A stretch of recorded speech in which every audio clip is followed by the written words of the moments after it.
کیا آپ جانتے ہیں کہ بائبل مقدس میں ایک ایسی کتاب کا ذکر موجود ہے جسے آج زیادہ تر مسیحی بھول چکے ہیں؟ جی ہاں، یہ ہے یاشر کی کتاب، جسے انگریزی میں بک آف جاشر کہا جاتا ہے۔ خداوند یسوع مسیح کی آمد سے پہلے 600 سے زائد ایسی کتابیں موجود تھیں جو خدا کی حکمت، انسان کی ابتدا اور نجات کے منصوبے پر روشنی ڈالتی تھیں۔ ان میں سے کچھ کو بائبل کا حصہ بنایا گیا، لیکن بہت سی کتابوں کو الگ رکھ دیا گیا۔ انہی میں سے ایک ہے یاشر کی کتاب، جسے آج ہم ایپیگرافا یا سیڈیفیگرافا کے زمرے میں دیکھتے ہیں۔ اپوکریفا ایک یونانی لفظ ہے جس کے معنی ہے چھپی ہوئی چیزیں، رائٹنگز ہڈن، یا ایسی تحریریں جو عام لوگوں سے الگ رکھی گئی ہوں۔ مذہبی اصطلاح میں اپوکریفا ان کتابوں کو کہا جاتا ہے جو بائبل کے زمانے میں لکھی گئی۔ کچھ یہودی اور مسیحی فرقے انہیں پڑھتے بھی رہے، لیکن جب بائبل کا کینن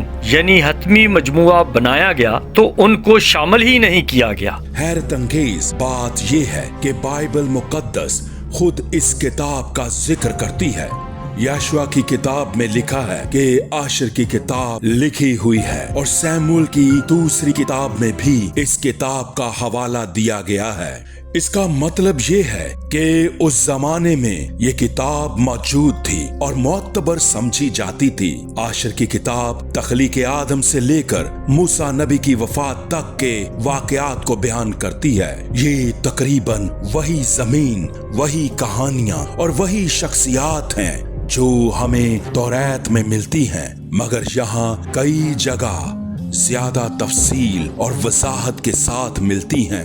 اس لیے بعض مفسرین کہتے ہیں کہ یہ کتاب بائبل کو سمجھنے میں ہماری مدد کرتی ہے۔ یاشر کی کتاب کیونکہ جن کا ذکر سموئیل نبی اور یشوع جیسے لیڈر کرتے ہیں، پالوس رسول کی بات بزرگوں کی کہاوتیں مت بھولو کا مطلب یہ ہے کہ ایماندار صرف صحیفوں کو نہ پڑھیں بلکہ اقوال و حکمت کو بھی یاد رکھیں جو نسلوں سے چلتے آئے ہیں، کیونکہ یہ حکمت بھی خدا کے کلام کی سچائی کے مطابق تربیت دیتی ہے۔ پالوس رسول یاد دلاتا ہے، خداوند یسوع مسیح کے وہ الفاظ یاد کرو کہ اس نے کہا، لینے سے دینا مبارک ہے۔ یہ بات انجیل کے 4 صحیفوں میں نہیں لکھی، لیکن یہ اس وقت کی زبانی روایت، اورل ٹریڈیشن اور بزرگوں کے اقوال میں موجود تھی۔ دراصل پالوس رسول کی تعلیمات میں ایک خاص پہلو کو ظاہر کرتا ہے،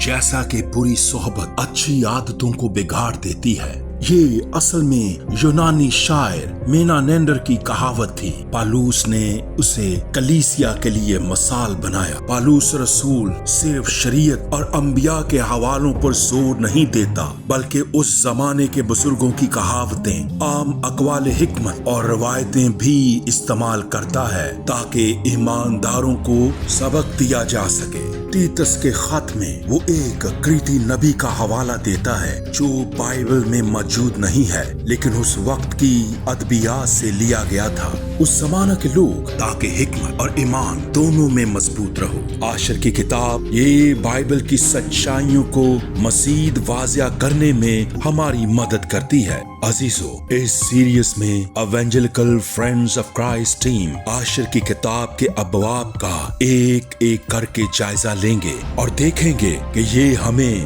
بائبل مقدس کی سچی کہانیوں کو گہرائی سے سمجھنے میں مدد دیتی ہے۔ آپ سے ایک درخواست ہے، اپنے خیالات اور سوالات نیچے کمنٹس میں ضرور لکھیں۔ آپ کے سوالات اور رائے نہ صرف ہمیں مزید تحقیق پر ابھارتے ہیں بلکہ دوسروں کو بھی سیکھنے کا موقع دیتے ہیں۔ جے یشوع ہمشیہ۔